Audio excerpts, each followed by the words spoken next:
வணக்கம் மக்களே, welcome to the show. இன்னைக்கு ஷோல நம்ம பார்க்க போறது த பேட்ஸ் ஆஃப் பாலிவுட் அப்படின்ற ஒரு ஹிந்தி வெப் சீரிஸோட ரிவ்யூ. இந்த சீரிஸ் நெட்ஃபிளிக்ஸ்ல தமிழ் டப்பிங்கோட அவைலபிளா இருக்கு.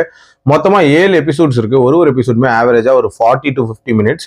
ஒரு மீடியம் சைஸ் சீரிஸ் அப்படின்னு சொல்லுவேன். இந்த சீரிஸை ஆரியன் கான், அதாவது நம்ம ஷாருக் கானோட பையன் தான் டைரக்ட் பண்ணிருக்காரு. அதனாலேயே இந்த சீரிஸ்ல வந்து ஷாருக், சல்மான், அமீர் இவங்க எல்லாருமே வந்து கெஸ்ட் அப்பியரன்ஸ் மாதிரி வந்துட்டு போயிருக்காங்க.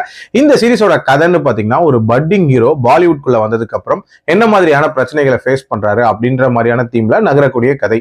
ஆக்சுவலா நம்ம ஹீரோவோட படமான ரிவால்வர் அப்படின்றதே ஒரு மிகப்பெரிய ஹிட்டா அமையுது.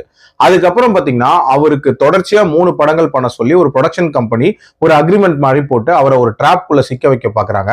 அதே நேரத்துல அவருக்கு கரண் ஜோகரோட ஒரு பட ஆப்பர்ச்சுனிட்டி அப்படின்றதும் கிடைக்குது. சோ இந்த சிச்சுவேஷனை இவர் எப்படி ஹேண்டில் பண்ண போறாரு அப்படின்றது ஒரு செப்பரேட் பிளாட்டா இருக்கும். அப்படியே பேரலா பாத்தீங்கன்னா பாபி டியோல், அதாவது பாலிவுட்டோட ஒரு மிகப்பெரிய ஹீரோவா இதுல காட்டியிருப்பாங்க.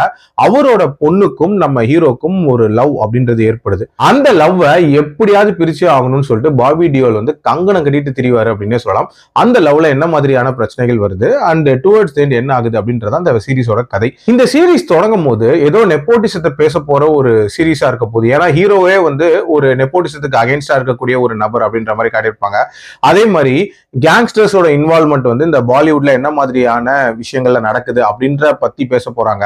டார்க் சைட் ஆஃப் பாலிவுட்டை வந்து அப்படியே புட்டு புட்டு வைக்க போற ஒரு சீரிஸா இருக்க போகுது அப்படின்ற மாதிரி பில்டப்லாம் கொடுத்துட்டு ஒரு கட்டத்துக்கு மேல ஒரு விதமான காமெடி கலந்த ஒரு ரொமான்ஸ் அப்படின்ற ஒரு மோட்குள்ள போயிட்டாங்க அப்படின்னே சொல்லலாம்.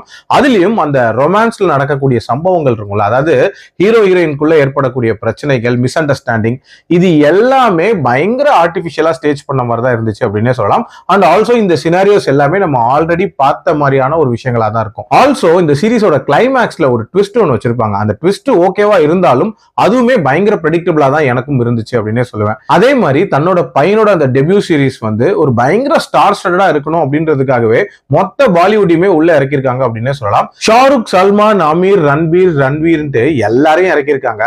இவங்க வந்து ஒரு சின்ன இம்பாக்ட கூட கிரியேட் பண்ணல. அதுதான் முற்றிலும் உண்மை. ஜஸ்ட் ஒரு ஹைப்புக்காக கொண்டு வரப்பட்ட மாதிரி தான் எனக்கு ஃபீல் ஆச்சு. ஓவரால் ஒரு சுமாரான சீரிஸ். என்னோட ரேட்டிங் இந்த சீரிஸ்க்கு 2.5 out of 5. அடல்ட் கண்டென்ட்டை பொறுத்த வரைக்கும் ஒரு சில காட்சிகள் அப்படின்றது இருக்கு. அதுக்கேற்ற மாதிரி பிளான் பண்ணிக்கோங்க. மீண்டும் அடுத்த விமர்சனத்தில் சந்திக்கிறேன். நன்றி, வணக்கம்.